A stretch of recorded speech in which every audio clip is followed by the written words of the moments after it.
Hey, physics peeps. So we're going to go over some different types of energy, potential energy and kinetic energy, and how we calculate them. Before we introduce these types of energy and we were able to describe what they are and be able to identify things that have potential energy and kinetic energy. Remember that potential energy is that stored energy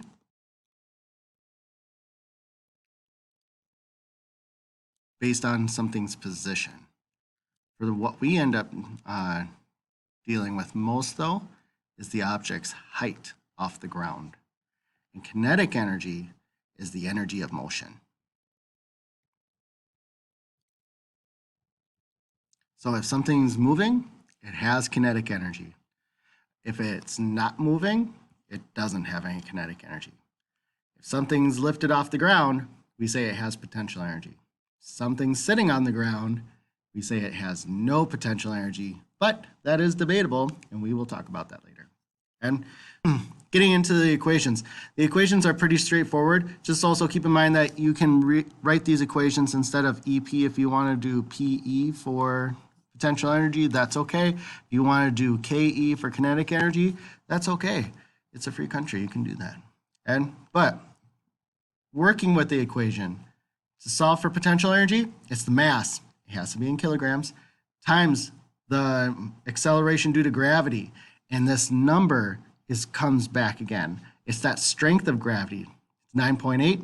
It's positive this time, not negative. We'll talk about that here in a moment. But you need to know this number. And then the height. It's in meters, so height off the ground. Our energy will end up being measured in joules. So it's joules, not joules. For kinetic energy, solving out for this equation, it's 1/2. Keep in mind on your calculator if you want to type in 0.5, that's okay. Times the mass, it has to be in kilograms, times the velocity or the speed squared. When you're using this equation, velocity is the only thing that gets squared. Not the whole equation, just the velocity. And again, our kinetic energy, it's measured in joules. And so they're both measured in joules because they're both positive things. So anyways, part of your assignment today is to copy down 2 problems. And here they are. So I'm going to solve out these problems, and I want you to follow along with me and copy them down. So this first one says, what is the potential energy of a 2-kilogram potted plant that is on a 2.2 meter high plant stand? You don't have to copy this part down, but when we're reading through a problem, they are asking us to solve out for the potential energy. And they give us things like this 2-kilogram potted plant. When I see 2 kilograms, it's like, oh, that's mass. And this 2.2 meter high plant stand, oh, that's a height. And so that's the information that they give us. When I solve it out, then I could use that equation for potential energy. This is something that you don't have to memorize, something that have in your notes and you refer back to it. But potential energy, it's mass times strength of gravity times height. So I put that stuff in where it belongs. My mass, it was 2 kilograms. My strength of gravity, that's where it's 9.8 meters per second squared. Again, we keep it positive. It's not negative here. And then the height was 2.2 meters. And now all I have to do is multiply those things together. So I put in my handy dandy calculator. 2 times 9.8 times 2.2. I end up with 43.12 for my potential energy.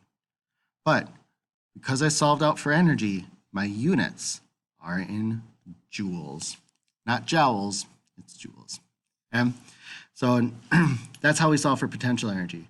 Kinetic energy, we can solve out for this one too. it says, what is the kinetic energy of a 3 kilogram ball that is rolling at 2 meters per second to the left? So we're solving out for the kinetic energy. So I'm just going to write EK. And a 3 kilogram ball, that's my mass. And 2 meters per second to the left, that's our velocity. We'll come back to that left part here in a second. And so I'm going to use this kinetic energy equation. It's 1/2 times the mass times velocity squared. Again, that's not something that you have to have memorized, but something to keep in mind is don't forget the square. A lot of times people, even when they're just writing down the equation, forget about the square. Don't forget the square. So I plug stuff in where they belong. So it's 1/2, awesome, times the mass, it's that 3 kilograms,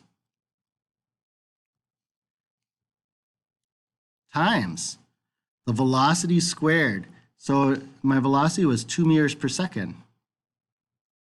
And it's only this that gets squared.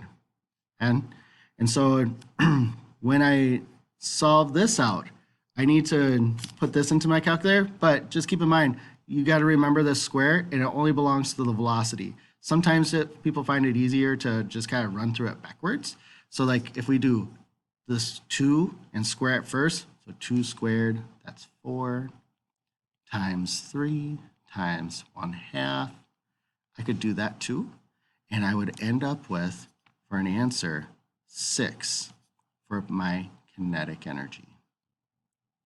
And because I solved out for energy, my answer is in joules. But you might be saying, wait, hold on a second, this was going to the left. And I remember from last unit that left meant that the velocity was negative. You are correct.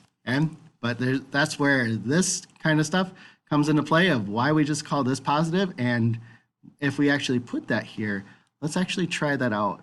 Let's put in our velocity as -2. But something to keep in mind is that when you actually square a negative number, you still end up with a positive number. When we're talking about energy, the direction part really doesn't play a role, and we end up with positive numbers for energy. And that's usually what we're going to be dealing with.